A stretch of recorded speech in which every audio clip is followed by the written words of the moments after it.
Hello friends, good morning. നമ്മുടെ Kerala TV സീരിയലിലേക്ക് എല്ലാവർക്കും സ്വാഗതം. അങ്ങനെ കത്തി എരിയുന്ന മുറിയിൽ ശ്വാസം കിട്ടാതെ തീക്കകത്ത് പെട്ട് നമ്മുടെ വേദ ഇങ്ങനെ മരണത്തോട് മല്ലടിച്ചുകൊണ്ടിരിക്കുക. ഈ സമയത്ത് വിക്രം വണ്ടി പാഞ്ഞോടിച്ച് ഒരു വാഴത്തോട്ടത്തിൽ കൊണ്ടുവന്നങ്ങ് നിർത്തി. പെട്ടെന്ന് നമ്മുടെ അച്ഛൻ സുധാകരൻ മാഷ് രാത്രി ഒരിക്കലും ഇല്ലാത്തതുപോലെ അദ്ദേഹം വെള്ളം കുടിക്കാനായിട്ട് എഴുന്നേറ്റു. കമല നല്ല ഉറക്കം. അതേ സമയത്ത് പെട്ടെന്ന് തീയുടെ ആ ഒരു ഇത് കണ്ടു.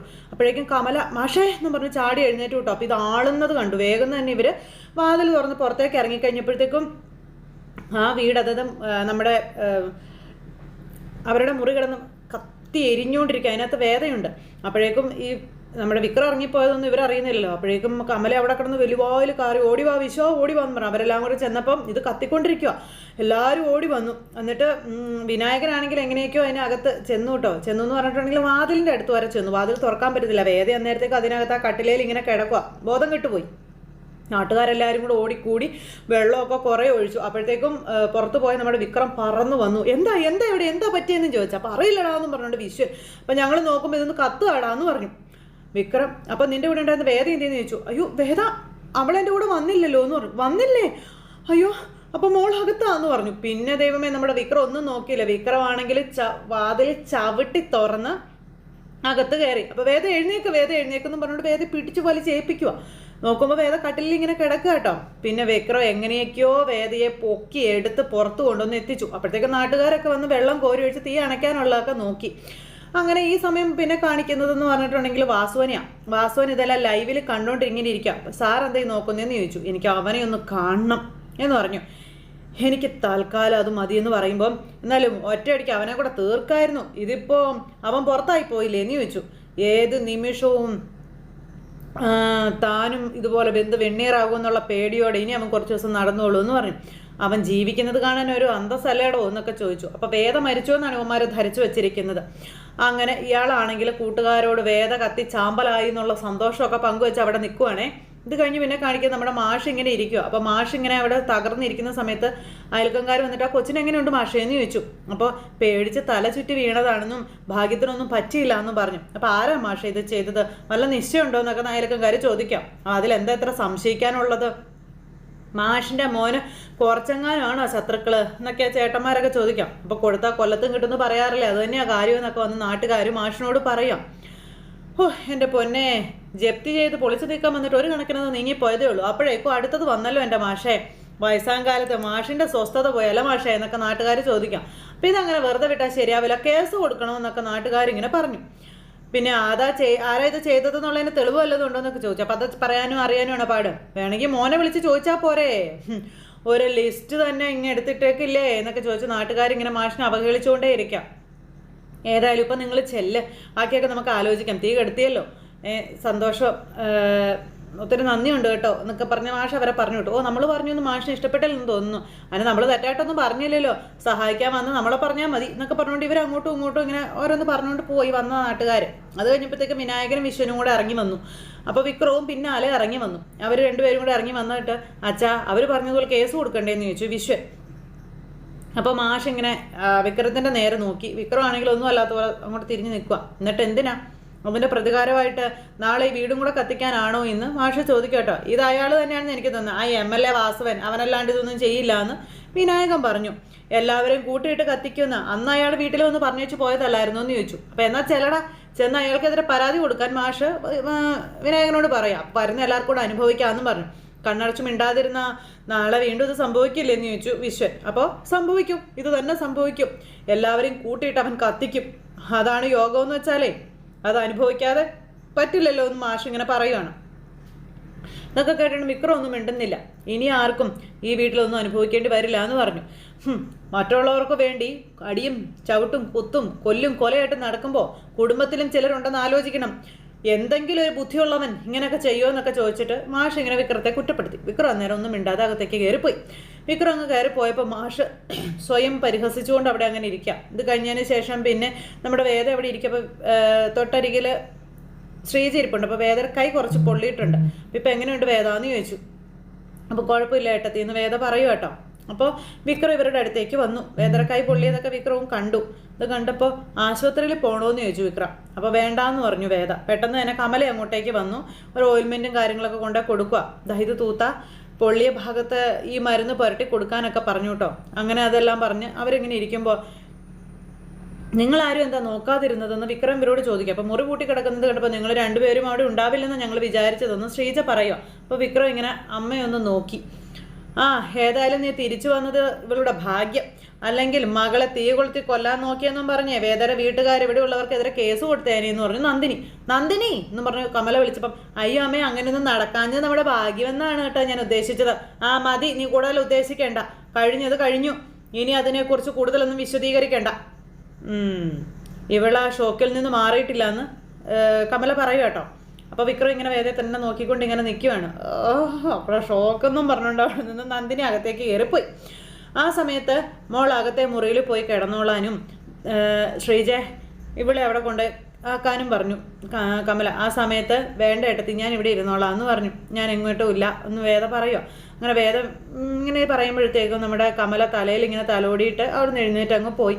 വേദ എന്നിട്ട് വിക്രത്തെ ഒരു നോട്ടം. ശ്രീജ അവിടെ നിന്ന് പോയി. അപ്പോൾ വിക്രം ഇങ്ങനെ വേദയെ തന്നെ നോക്കുക. ഈ സമയത്ത് കല്ല് കയറിയിരിക്കുന്ന നന്ദിനിയുടെ അടുത്തേക്ക് വിനായകൻ ചെന്നു. നന്ദിനി ഇങ്ങനെ പല്ലും കടിച്ച് ഇങ്ങനെ ഇരിക്കും അവിടെ.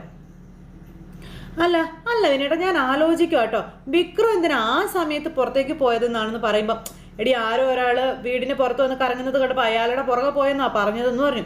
എന്നിട്ട് നിങ്ങളത് വിശ്വസിച്ചോ? പിന്നെ ഞാനത് വിശ്വസിക്കാതെ ഞാൻ തന്നെ വിശ്വസിക്കാതിരിക്കണം? ഈ വീട്ടിലുള്ള എല്ലാവരും ഇങ്ങനെ ആയി പോയല്ലോ എൻ്റെ ദൈവമേ എന്നും പറഞ്ഞോണ്ട് നന്ദിനി അവിടെ കിടന്ന് തുള്ളുക. നീ എന്താ നന്ദിനി പറയുന്നത്? എന്തോന്നാടി? എൻ്റെ പൊന്നു വിനയേട്ടാ, ഏതോ ഒരാൾ ബൈക്കിൽ വന്നെന്ന് പറഞ്ഞ് അവനെന്തിനാ അയാളുടെ പിന്നാലെ പോയത്? പോയ കറക്റ്റ് സമയത്ത് തന്നെ അവൻ്റെ മുറിക്ക് തീ കൊളുത്താൻ ആൾ വരുന്നു. എല്ലാവരും എഴുന്നേറ്റ് തീ അണയ്ക്കാറായപ്പോഴേക്കും അവൻ തിരിച്ചു വരികയും ചെയ്തു. ഇതിൽ നിന്ന് നിങ്ങൾക്കൊന്നും മണക്കുന്നില്ലേ? മണക്കാനോ? എന്ത് മണക്കാൻ? നിനക്കിത് എന്നാ പറ്റിയതെന്ന് ചോദിച്ചു. എൻ്റെ പൊന്നു വിനയേട്ടാ, ഇത് അവൻ്റെ അറിവോടുകൂടിയാണ് നടന്നതെങ്കിലോ? എന്തോന്ന്? അല്ലെങ്കിൽ കത്തിക്കാൻ വന്നവര് അവൻ്റെ മുറി മാത്രം കത്തിച്ചിട്ട് തിരിച്ചു പോവുമോ? ഈ വീടിന് നേരെ അവരാരും ഒന്നും ചെയ്തില്ലല്ലോ. ചെയ്തോ? അപ്പോഴേക്കും വേഗം വാതിലടച്ച് കുറ്റിയിട്ടു വിനായകൻ. ഇനി ആരും കയറി വരണ്ടാന്ന് വിചാരിച്ചിട്ട്. നീ എന്തോന്നാ പറഞ്ഞു വരുന്നത് എന്ന് വിനായകൻ ചോദിക്കുമ്പോൾ അത് പിന്നെ ഇത് അവൻ അറിഞ്ഞിട്ട് തന്നെ നടന്നതാണെങ്കിലോ? എന്തോന്നാടി പറയുന്നേ? നിങ്ങൾ എന്തെങ്കിലും പറയുമ്പോൾ ചുമ്മാ ഇങ്ങനെ ഞെട്ടാ നിൽക്കല്ലേ വിനേട്ടാ, ഞാനൊരു സാധ്യത പറഞ്ഞതേ ഉള്ളൂ. പുറത്തേക്ക് പോയപ്പോൾ അവൻ ആ മുറിയുടെ ഓടാമ്പൽ കൂടി ഇട്ടേച്ച് പോയത് എന്തിനാണെന്നാണ് ഞാൻ ആലോചിച്ചത്. എനിക്ക് അപ്പോഴാ സംശയം തോന്നിയത്. എന്ന് വെച്ചാൽ അവൻ വേദയെ തീ വെച്ച് കൊല്ലാൻ നോക്കിയെന്നാണോ? അത് എന്നൊന്നുമല്ല ഞാൻ പറഞ്ഞു. പിന്നെ എന്തെന്നാടി നീ പറഞ്ഞതിൻ്റെ അർത്ഥം? അവളുടെ ശല്യം ഒഴിവാക്കാനായിട്ടേ ഏതെങ്കിലും ഒരു ദുർബല നിമിഷത്തിൽ അവൻ അങ്ങനെ ഒരു പൊട്ടബുദ്ധി തോന്നിയതാണെങ്കിലോ വിനയേട്ടാ? അങ്ങനെ ആയിക്കൂടെ? എടീ, നീ ഇങ്ങനെ പറഞ്ഞു എന്ന് അവൻ അറിഞ്ഞാലേ എന്ത് സംഭവിക്കുമെന്ന് നിനക്കറിയാവോ? ഇത്രയും കാലം ചേട്ടത്തിയമ്മ എന്നൊരു ബഹുമാനം അവൻ നിനക്ക് തന്നിട്ടുണ്ട്. ഇങ്ങനൊരു ആരോപണം ഉന്നയിച്ചിട്ട് അതില്ലാണ്ടാക്കണോ നന്ദിനി? ആരായാലും സംശയിച്ചു പോകുന്നതേ എനിക്കും തോന്നിയുള്ളൂ, ഞാനും സംശയിച്ചോളൂ. ഇങ്ങനെയുള്ള സംശയേ നിന്റെ ആരോഗ്യത്തിന് അത്ര നല്ലതല്ല. അത് ഓർത്താലേ നിനക്ക് തന്നെ നല്ലത്. എന്നാലും ഇത്ര നാൾ ഈ വീട് കയറി ആക്രമിക്കാനായിട്ട് ആരും വന്നിട്ടില്ലല്ലോ. വാസവന്റെ പണിയായിരിക്കും, അതെന്തായാലും ഉറപ്പാ. അതാവും ശരി. പക്ഷേ വീട്ടിലുള്ള സാധ്യതകളും നമുക്ക് തള്ളിക്കളയാനായിട്ട് പറ്റത്തില്ലല്ലോ. പറ്റുമോയെന്ന് ചോദിച്ചു. അല്ല, വിനയേട്ടൻ പറഞ്ഞതുപോലെ വിക്രം അല്ല ഇത് ചെയ്തതെന്നുണ്ടെങ്കിൽ വേറൊരു സാധ്യത അതിലില്ലേ? വേറെന്ത് സാധ്യത? അപ്പം അച്ഛൻ എന്തോന്നാടി നീ പറയുന്നേ? ജപ്തിയുടെ നോട്ടീസ് തൂണിൽ അവർ കൊണ്ടുവന്ന് ഒട്ടിച്ച അന്ന് മുതൽ തുടങ്ങിയത് അച്ഛൻ പറയുന്നത് അച്ഛൻ ഉണ്ടാക്കിയ വീട് അച്ഛൻ തന്നെ കത്തിക്കുമെന്ന്. ശരിയല്ലേ? എടി, നിനക്ക് തലയ്ക്ക് വല്ല അസുഖം ഉണ്ടോടി? അങ്ങനെ ഒരാൾ പറഞ്ഞെന്നും വെച്ച് മോനും ഭാര്യയും കിടന്ന് ഉറങ്ങുന്ന മുറി അച്ഛൻ തീട്ട് കത്തിക്കൂടി? അച്ഛൻ നോക്കിയപ്പോൾ മുറി അടച്ചിട്ടിരിക്കുന്നത് കണ്ടിട്ടുണ്ടോ? അങ്ങനെ എങ്ങാനും ചെയ്തതായിരിക്കും. നീ ഒന്നും മിണ്ടാതിരിക്കും. ഇതൊന്നും വേറെ ആരെങ്കിലൊക്കെ പറയരുത് കേട്ടോ, ഷോക്കായിപ്പോ. എന്തോന്ന് ഷോക്ക്? ആ സമയത്ത് ആരാണെങ്കിലും കെടുത്താനല്ലേ നോക്കത്തുള്ളൂ. അച്ഛൻ അത് ചെയ്തോന്ന് ചോദിച്ചു. നിങ്ങളൊന്ന് ആലോചിച്ച് നോക്ക്. നീ ഒന്നും മിണ്ടാതിരിക്കുന്നതിന് ചുമ്മാ ആവശ്യമില്ലാത്ത കാര്യങ്ങൾ പറയാതെ. ഒരു കാര്യം ഞാൻ പറഞ്ഞേക്കാം, ആവശ്യമില്ലാത്ത കാര്യങ്ങൾ പറഞ്ഞിട്ട് അവരുടെ മുന്നിലേക്ക് ചെല്ല്. നീ പറഞ്ഞതുപോലെ ഒന്നും സംഭവിച്ചില്ലല്ലോ. അതുകൊണ്ടേ നീ കൂടുതൽ CID ചമയാനൊന്നും നിൽക്കേണ്ട, അടങ്ങി ഒന്നി മര്യാദയ്ക്ക് കിടന്നുറങ്ങാൻ നോക്കടി എന്ന് പറഞ്ഞു. അങ്ങനെ അതും പറഞ്ഞു വിനായകൻ അങ്ങ് പോയി. ഈ സമയത്ത് വേദയാണെങ്കിൽ ആ കൈ വെച്ച് അവിടെ ഇരുന്ന് ഇങ്ങനെ മയങ്ങുക. അപ്പോഴേക്കും വിക്രം ചെന്നിട്ട് താൻ ഓക്കെ അല്ലേ എന്ന് ചോദിച്ചു. അപ്പോൾ കുഴപ്പമില്ല എന്ന് പറഞ്ഞു. അങ്ങനെ ദേ നമ്മുടെ വിക്രത്തിനെ നോക്കിയപ്പോൾ വിക്രത്തിൻ്റെ കൈയും പൊള്ളിയിട്ടുണ്ട്. അയ്യോ, കൈ പൊള്ളിയിട്ടുണ്ടല്ലോ എന്നും പറഞ്ഞുകൊണ്ട് വേഗം തന്നെ ആ ഓയിൽമെൻ്റ് എടുത്ത് വിക്രത്തിൻ്റെ കയ്യിൽ മരുന്ന് പുരട്ടാൻ നോക്കുമ്പോൾ വേണ്ട എന്ന് പറഞ്ഞു. അതൊന്നും പറഞ്ഞാൽ പറ്റില്ല, ഞാൻ പുരട്ടി തരാമെന്ന് പറഞ്ഞു വേദ ആ മുറിവിൽ മരുന്ന് പുരട്ടി കൊടുക്കുക. ഇതിങ്ങനെ കണ്ടിട്ട് വിക്രം വേദയെ തന്നെ നോക്കിക്കൊണ്ട് അങ്ങനെ ഇരിക്കും കേട്ടോ. വേദയുടെ മുഖത്തെ ഒരു ടെൻഷനും കാര്യങ്ങളൊക്കെ വിക്രം ശ്രദ്ധിച്ചു. അപ്പോൾ വിക്രത്തിനും ഭയങ്കര ഒരു എന്നാ പറയണ ഒരു സങ്കടമോ എന്തൊക്കെയോ ആയിട്ട് വിക്രം ഇങ്ങനെ ഒന്നും മിണ്ടാട്ടം ഇല്ലാണ്ട് ഇങ്ങനെ ഇരിക്കുക. അപ്പോൾ വിക്രം എന്ന് പറഞ്ഞ് വേദ വിളിച്ചു. എന്ന് വിക്രം ഇങ്ങനെ ചോദിച്ചു. അയാൾ പറഞ്ഞതുപോലെ തന്നെ ചെയ്തല്ലേ വേദ എന്ന് വിക്രം ചോദിക്കും കേട്ടോ. ഇന്ന് വരെ ഈ വീടിന് നേരെ ഒരു ആക്രമണം പോലും ഉണ്ടായിട്ടില്ല എന്നും ഞാൻ കാരണം ഇപ്പം അതും സംഭവിച്ചു അല്ല വേദ. അപ്പോൾ വേദ ഇതെല്ലാം കേട്ട് ഇങ്ങനെ ഇരിക്കുക.